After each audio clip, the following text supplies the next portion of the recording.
Basically जैसे ही होश संभाला तो लगा कि भाई जॉब तो करनी है। और जॉब की नेचर भी देखी हमने कि भाई हम गरीब ठहरे, एक लोअर मिडिल क्लास से ताल्लुक़ रखने वाले, कौन सी ऐसी चीज़ है जो ये जनरेशनल गैप को जो है ना वो साइकिल को ब्रेक कर सके, पावर्टी के साइकिल को। तो वो हमें लगा कहीं जाकर कि अगर इसके लिए जब तक हम ना अपने उस कंफर्ट जोन में से ना निकले तब तक कुछ नहीं हो सकता। तो उसके लिए मैंने जैसे ही सिस्टम को थोड़ा जाना पहचाना, बचपन से जिन टीचर्स के पास हम पढ़े तो उन्होंने यही कहा कि भाई कमीशन के थ्रू अगर आपकी कोई अच्छी जॉब लगती है तो एक डिफरेंस आप जो है ना सिर्फ अपनी ज़िंदगी में पर सोसाइटल लेवल पर भी, सोशल लेवल पर भी आप थोड़ा बहुत क्रिएट कर सकते हैं। तो एक यही जज्बा था हाई स्कूल से लेकर कि भाई CSS करनी है, कमीशन करनी है। और इसी को लेकर मैंने आगे अपनी सब्जेक्ट की सिलेक्शन की। मैंने BA भी पॉलिटिकल साइंस में किया, MA भी पॉलिटिकल साइंस में किया। इस जर्नी को आगे लेकर गया और अल्हम्दुलिल्लाह ये CSS की जर्नी 2025 में कंप्लीट हुई और सिलेक्शन हो गई। सर पुलिस ग्रुप का ये था कि लगा था कि हमारी जो कम्युनिटी जहां हम रह रहे हैं, जो जंडावड़ा कम्युनिटी है, बहुत एक पसमानदा कम्युनिटी है, मोटिवेशन बहुत लो है, लोगों में एजुकेशन तालीम भी कुछ नहीं है। कुछ ऐसे इशू रहे जहाँ पर लगा कि यार कोई ऐसा पावर, कोई ऐसी ताकत सामने हो जहाँ से लगे कि भाई हम भी जो है ना वो इस सिस्टम के बाशिंदे हैं या लोग हैं या सिटीज़न हैं। तो वो जैसे ही थोड़ी चीज़ों को समझने की कोशिश की तो यही लगा कि यार police services of Pakistan is something जो कि हमारी कम्युनिटी को जो है ना वो अट्रैक्ट कर सकती है।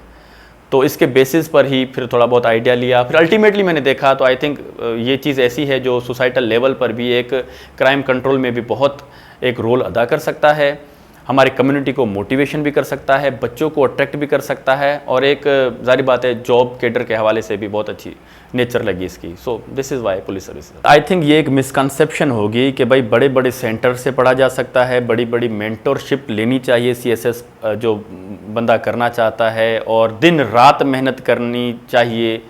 मुझे नहीं लगता कि मैंने कोई इतनी ज़्यादा मेहनत की या इतने बड़े सेंटर्स का मैंने जो है ना वो राउंड लगाया या जो है वो इतने ज़्यादा मेंटरशिप मैंने ली।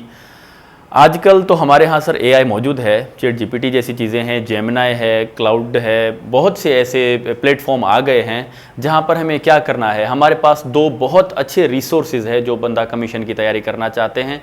सिलेबस मौजूद है और पास्ट पेपर्स मौजूद है। एक स्मार्ट स्टूडेंट क्या कर सकता है, वो पास्ट पेपर्स का कोई भी क्वेश्चन पिक करे या वो अपने सिलेबस के कोई भी टॉपिक पिक करे, इंटरनेट पर जाए, हर रिसोर्सेज वहाँ पर फ्री ऑफ कास्ट मौजूद है। वो वहाँ से आप अपने नोट्स बनाएं, अच्छे से लिखें। और असेसमेंट के लिए बहुत से सोशल ऐसे फाउंडेशंस और इदारे हैं जो आपकी असेसमेंट करने के लिए ऑनलाइन मौजूद है। इवन अगर आप कोई ऐसे अटेम्प्ट कर वो भी ChatGPT को आप अगर दे देते हैं उनको, तो वो वहाँ पर खुद AI जो है वो आपको वो सारा असेस कर अच्छे से क्रिटिकली एवेल्यूएशन कर आपके सामने आपके रिजल्ट बता सकता है। तो जाहिर बात है एक 1-to-1 तो एक्सपीरियंस उसका तो अपना ही एक इफेक्ट होता है। लेकिन जो स्टूडेंट करना चाहता है, जिसको सीरियसली एक तड़प है कि भाई मुझे CSS करनी चाहिए और मैं अगर मेरे हालात ऐसे नहीं कि जो मैं कोई बड़ी मेंटरशिप ले सकूं, तो उसको बिल्कुल भी डरना नहीं चाहिए। इस तरह के शख्स को अच्छे से AI को यूज़ करना चाहिए, इंटरनेट को यूज़ करना चाहिए, YouTube को यूज़ करना चाहिए। गूगल पर अल्हम्दुलिल्लाह करंट अफेयर्स के सारे फ्री ऑफ कॉस्ट जो है मटेरियल है, हर वक्त अपलोड होता रहता है। तो कुछ ज़्यादा करने की ज़रूरत नहीं है। CSS सर एक BA बेस्ड एग्जामिनेशन है, इसमें हमें कोई ज़्यादा पढ़ने की ज़रूरत नहीं होती। अगर आप एक दिन में 3 से 4 घंटे अच्छे से डाइवर्सिफाई कर सकते हैं कि भाई 1 घंटा मैंने इंग्लिश कंपोजिशन में एक प्रेसी कर लेनी है, 5-10 वर्ड देख लेने हैं, 1 घंटा मैंने करंट अफेयर के 2 टॉपिक देख लेने हैं, उसमें से रेलेवेंट मटेरियल निकाल लेना है, 1 घंटा मैंने जो है ना अपने ऑप्शनल कोई सब्जेक्ट जो मुझे टफ लगता है उसको टाइम दे देना है, कोई पास्ट पेपर का कोई क्वेश्चन अटेम्प्ट कर लेना है। बस ये एक कंसिस्टेंसी आप अगर 1 साल करते हैं तो 1-2 साल में आई थिंक CSS क्रैक हो सकती है। आई थिंक CSS फोबिया बिल्कुल, इसका एक बहुत बड़ा इफ़ेक्ट रहा स्टूडेंट्स की ज़िंदगी पर और मेरी ज़िंदगी पर भी। और जब तक वो फ़ोबिया रहा तब तक मैं फ़ेल होता रहा।